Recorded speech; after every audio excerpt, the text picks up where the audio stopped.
Tonight, setting sail, almost 7 years late and way over budget, the Glensyth Ferry finally comes into service.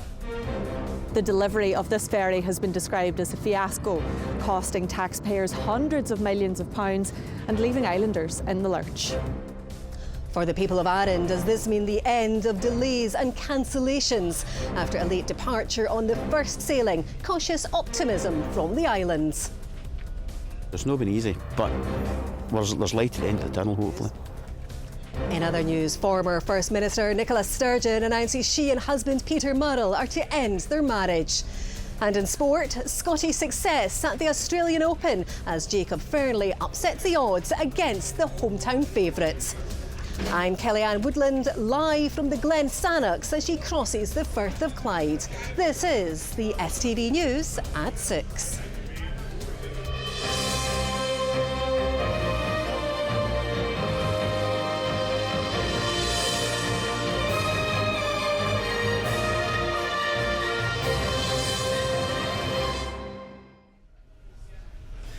Good evening, live from the Glen SX as she sails on the Firth of Clyde.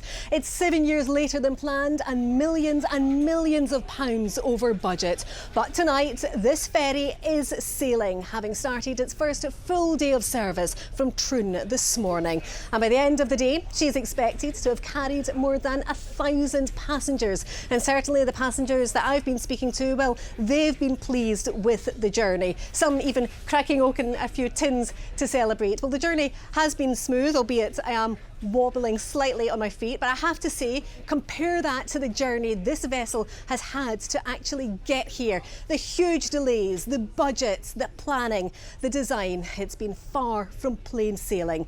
But this morning, she did finally set off for Arran, and our reporter Vanessa Taff was on board. Welcome on board this Caledonian McBride vessel. While it wasn't bright, it was early. As the ropes came in, it was time to set sail. On board, a palpable sense of excitement and relief, even with the rocky conditions. Although some were disappointed not to be part of the maiden voyage, which took place under the radar yesterday. It was a little bit annoying, but I can understand why they maybe did that yesterday because of the weather forecast for today, and it would have been very disappointing had it not sailed this morning. It's fantastic. It's so big, clean, spacious. It's great. Today is a day to celebrate Scottish engineering actually achieving something in the marine environment. I'm super duper happy that she's here today operating Troon to Brodick, and I'm also extremely happy to be on board today.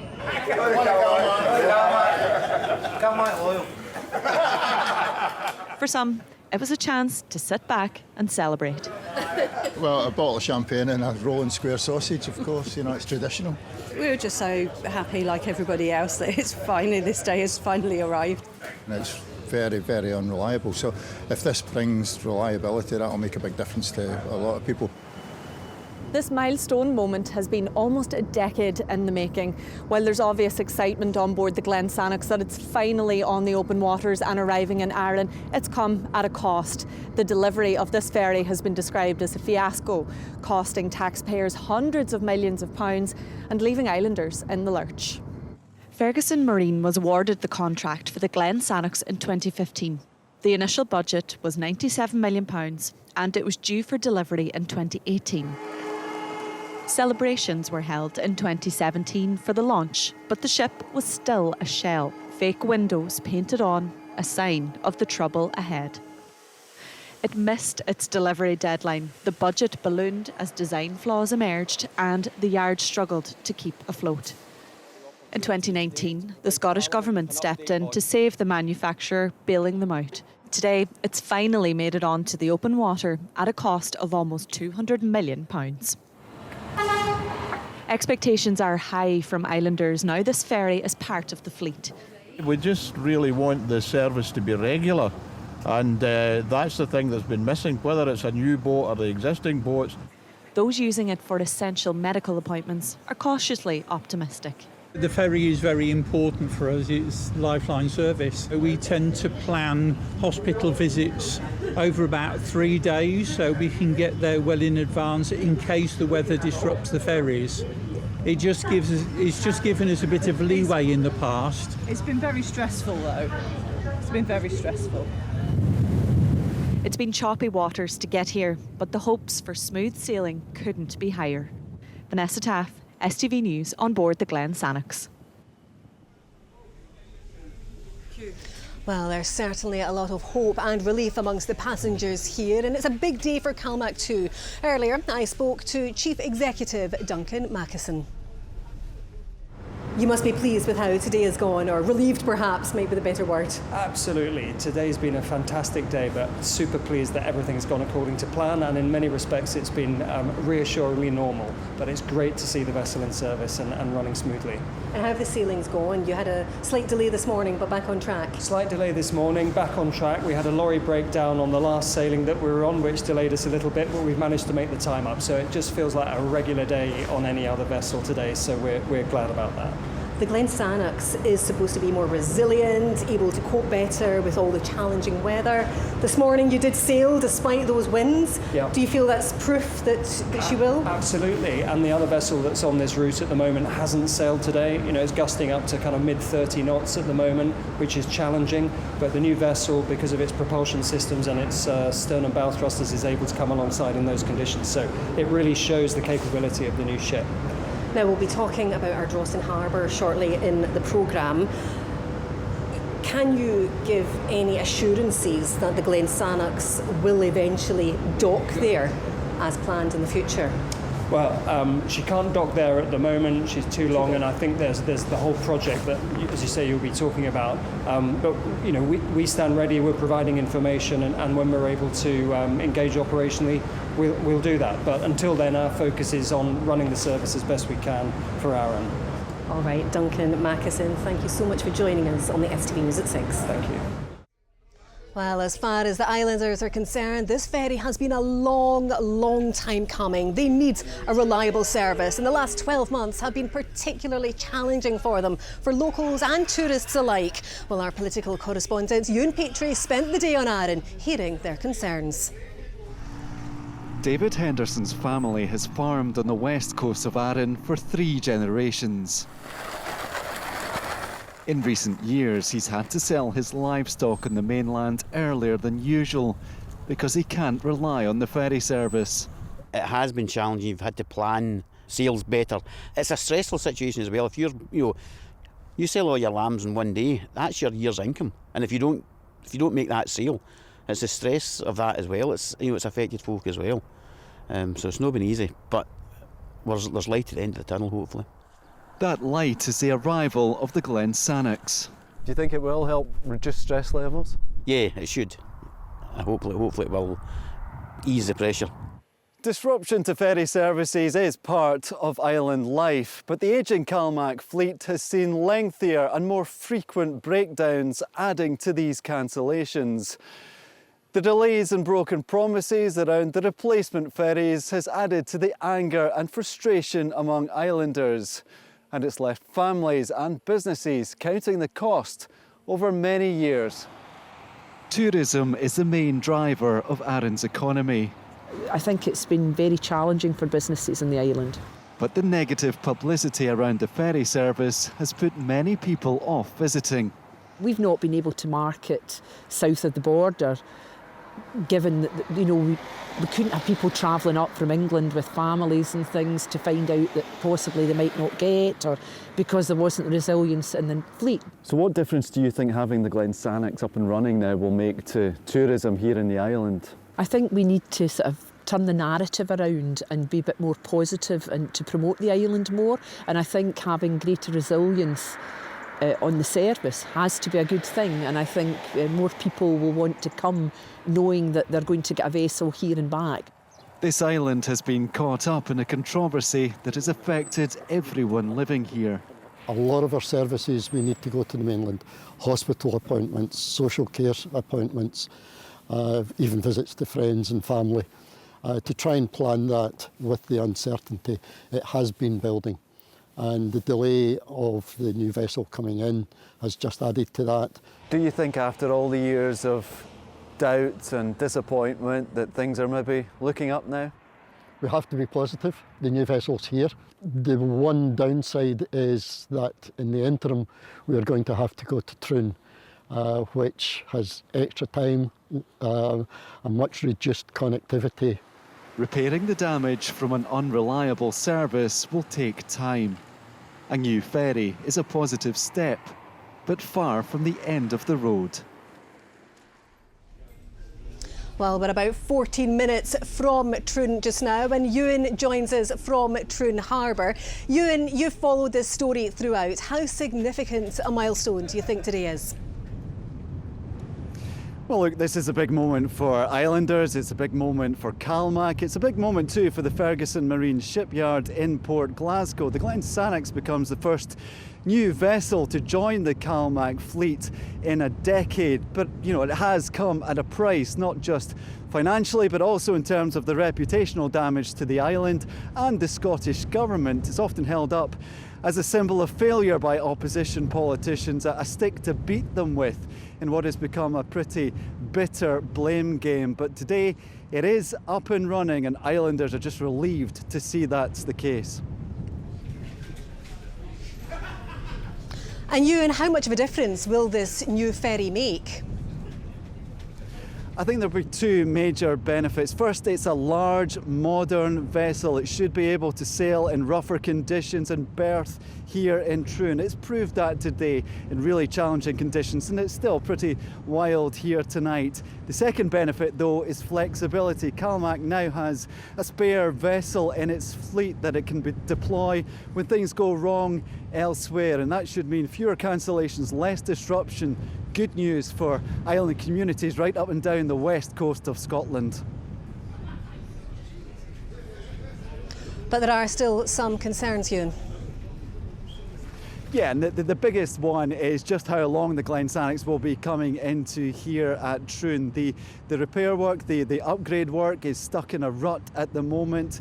Islanders want to see it go to Ardrossan, where connectivity is far greater. The nearest train station to here is around a mile away. Calmac wants it to go into Ardrossan as well. You heard assurances that they want that to go ahead, but you know, trust among islanders has been broken, so they will believe it when they see it's finally underway. OK, well, we'll be docking in Troon shortly, Ewan, so we'll see you very soon. Thank you.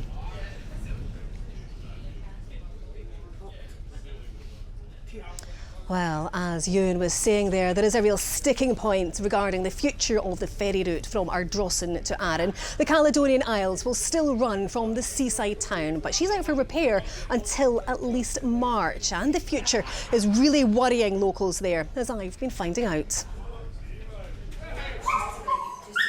Pamela has been grooming dogs here in Ardrossan for the last 7 years, with many of her clients coming from Arran. We are a reliable service for the islanders to come and go, and this is the nearest groomer from the island, and we're going to lose a lot of business. The traffic to and from here is bringing us passing trade, so for the town itself it's going to be a huge loss. It's a concern that's also on the minds of new restaurant owner Greg. He opened his bar and bistro in Ardrossan just 9 months ago. There's a lot of regular customers from Arran who come over on the boat, do their shopping, pick up some lunch, come for a wee drink and go home. So how do you feel about the current situation then? It's a major loss to Ardrossan.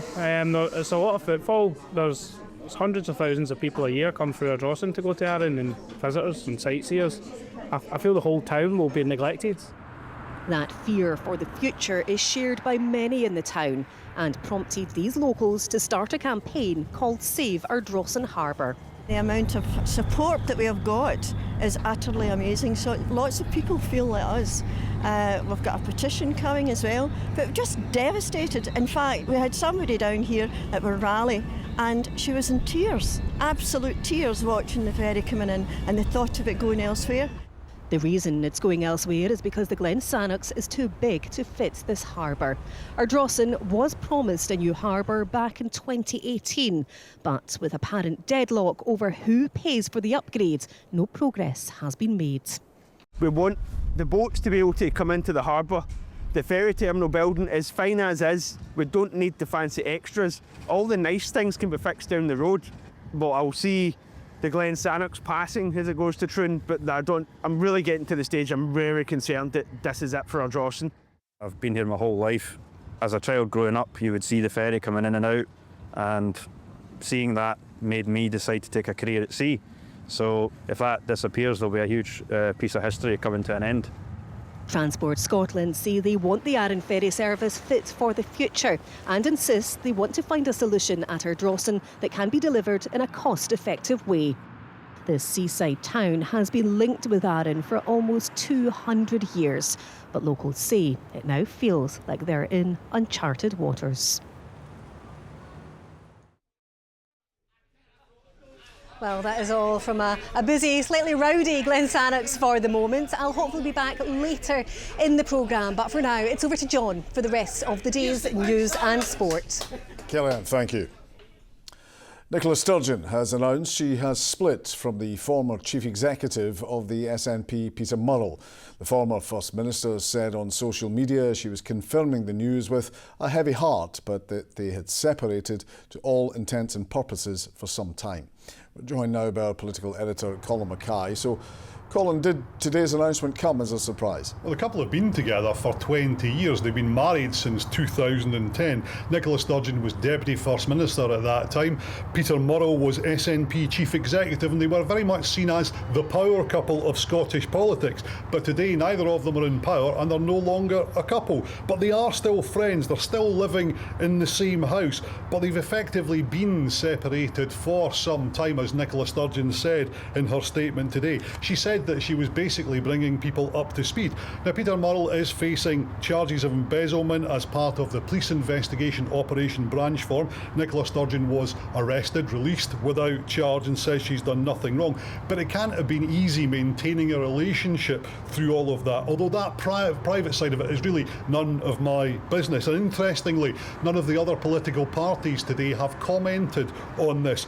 But the split has been part of rumour and gossip in Scottish politics for some time. It's public now, and someone close to the former First Minister said to me today, this is about Nicola Sturgeon taking back control of her own story. Colin, thank you. The number of people accessing Glasgow's safe drugs consumption room on its opening day is well into double figures, according to the City Council. The facility provides a space for drug users to inject while under medical supervision as part of a 3-year pilot. The service also directs additional support for those who access it. It's part of a wide toolbox that we have available to us now in terms of ensuring that people have access to services that can support them in a road to recovery. What we see within this facility is a warm, welcoming, compassionate and dignified space for people to come to and an access to a wider set of services such as housing, such as other health services to support them in their well-being, their immediate well-being, but also their longer-term recovery programme. Now Rahman is here with the sport.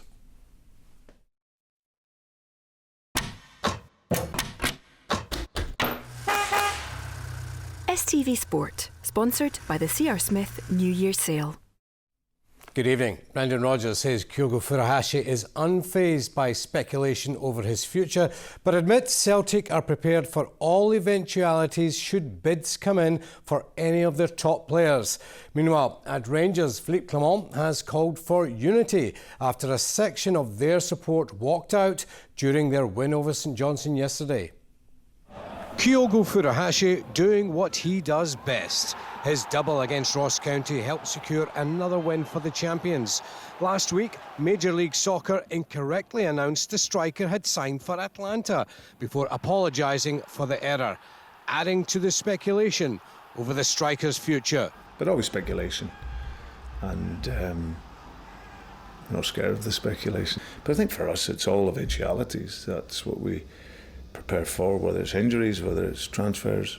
I think you just have to you always have to be ready, and that's our message. And but for him at this moment in time, he's happy, he's working well, scoring goals, and enjoying his football. Nicholas Kuhn returns for Celtic's Premiership match away to Dundee tomorrow, but Daisen Maeda may again miss out due to injury. At Rangers, a section of their support held banners at Ibrox yesterday, unhappy with the way the club is being run, accusing the board of incompetence. They also want Philippe Clement to be sacked. And then, with the directors watching on, they did this. A pre-planned walkout which was booed by a large number of other fans. I want everybody to be united, simple. That's what I want. That's what I wanted last year when I came in, and it was also totally not the case at that moment, but it has to do with performance. Hamza Igaman and Mohamed Diomande were amongst the scorers in Rangers' 3-1 win over St Johnstone. The result comes 24 hours after the Ibrox board publicly backed Philippe Clement to remain as manager. Do you feel that's taken any pressure off you? What pressure? No, the only pressure I have is that I'm not happy with the way results. Hearts are in talks to sign Austrian centre-back Michael Steinwender from Swedish club Värnamo. Steinwender would become Hearts' 3rd January signing, while efforts are also ongoing to bring in an attacker. Neil Critchley is keen to continue shaping his squad as they remain 11th in the Premiership following yesterday's 0-0 draw at Aberdeen. George Grant's penalty in added time was saved to deny Hearts all 3 points. We need to be turning them draws into wins, especially today, when you have an opportunity like that to score in the last minute. But it's happened, and I think hopefully we will turn it around and continue to turn them draws into wins and get up the table, because I don't believe the ability and the talent that we have in the changing room that we should be where we are. But ultimately, that doesn't mean anything. In other football news, Kilmarnock manager Derek McInnes says he jumped at the chance to sign Calvin Ramsey from Liverpool on loan until the end of the season. Elsewhere in the Premiership, Hibs boss David Gray says his players produced a dominating performance against Motherwell as they moved into the top 6 following their 3-1 win. And St Mirren suffered their 4th straight defeat, losing 1-0 to Dundee United. Tuusi Olasanya missed the chance to equalise from the spot in added time. On to tennis, and Jacob Fairley admits he had to battle nerves as well as the partisan crowd after defeating home favourite Nick Kyrgios on his Australian Open debut. Meanwhile, Andy Murray's coaching career got off to a winning start in Melbourne. Here's Jamie Borthwick. Nearly every one of the 10,000 in the John Cain Arena had come to cheer on Nick Kyrgios, but Scotland's Jacob Fairley kept his cool to silence the Aussie crowd and send the former Wimbledon finalist crashing out. It was one of the best experiences of my life. I think it was really cool. Obviously, I was extremely nervous, and it wasn't really until I walked out there that I actually was kind of calm. I kind of knew that I couldn't really show any emotion because I felt that the crowd was just going to eat that alive. So I was kind of fighting to just stay composed and stay calm. Early on, Kyrgios wasn't happy that Fearnley's service game had the better of him. The Scot took the first set on a tie-break. The Kyrgios serve was broken early in the second, and the 23-year-old from Dalkeith didn't let his veteran opponent back into the set. Kyrgios, who later hinted he's considering retiring, drew on the crowd to get him back into the contest. Some of his trademark trickery had Melbourne on its feet. But when the third set again went to tiebreak, Fearnley firmly took control to set up a second round meeting with France's Arthur Cazot.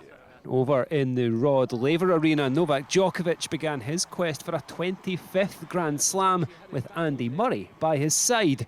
The Serbian legend came back from losing the first set to American Nishesh Bazavaredi and praised his new coach for some brilliant mid-match advice as he progressed 3-1. Jamie Borthwick, STV Sport.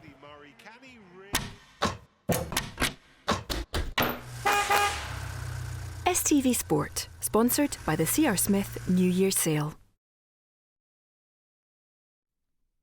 And that, folks, is all of your sport tonight. John. Rahman, thank you. Well, we know it's windy on the coast. What about the rest? Here's Sean. A breezy morning will be followed up with a flurry of fresh delights for lunch. TUI sponsors STV weather. Very good evening to you. Well, that yucky, mucky thaw has set in. Some pretty manky old roads out there and a few new potholes opening up after that big thaw coming in. Look at the temperatures, about 7 or 8 degrees Celsius. This is South Lanarkshire, parts of the borders, Dumfries and Galway. Overnight temperatures 7 or 8 degrees through this week. The same in Glasgow as well. And your daytime temperatures are about 10 to 12 degrees. This week, we're drawing our air in from the Canaries and North Africa. So a huge swing in our temperatures. And wait for this, Altenhara in the North Highlands on Friday night got close to -20. This week it'll be up to +13, so about a 30-degree temperature range in parts of the Highlands between the low last week and the high this week. Overnight temperatures for us, look at that. You couldn't have dreamed up a map like that last week. Temperatures about 9-10 degrees overnight tonight. A very, very mild night to come. No blues on the map tonight, greens and yellows. So a mild night, and we lose the cloud and the outbreaks of rain. Becomes drier with clear spells. Now tomorrow should be a dry and bright day across lights of South Lanarkshire. The further east we go into Clickmannanshire, Falkirk, Fife, and also around Glasgow. The further northwest we go, Argyll and Bute, the Highlands, clouding over with some patchy rain by the end of the day, but mild for all of us. Temperatures in double figures, and it stays that way Wednesday and Thursday. Temperatures about 9 to 12 degrees Celsius. Always driest and brightest the further south and east we go. A little bit more cloud and some patchy rain at times and windier conditions across the Highlands. Bye bye. TUI sponsors STV weather.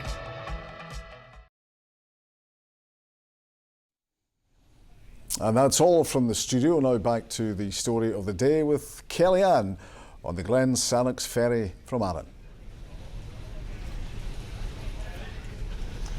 Thanks, John. Well, that's us now docking. You can perhaps make the port just out there, and everybody, all the passengers are getting up and getting all their possessions ready to head out to Troon after the last sailing of the day. I've been chatting to some of the passengers who say it has been a successful trip. They've been very happy. I think I even heard a champagne cork earlier. So in general, happy passengers. It has been a very, very long time coming, though, almost 7 years delay. But she is finally sailing. So from all of us here on board the Sannox and our teams in the studio, it's good night.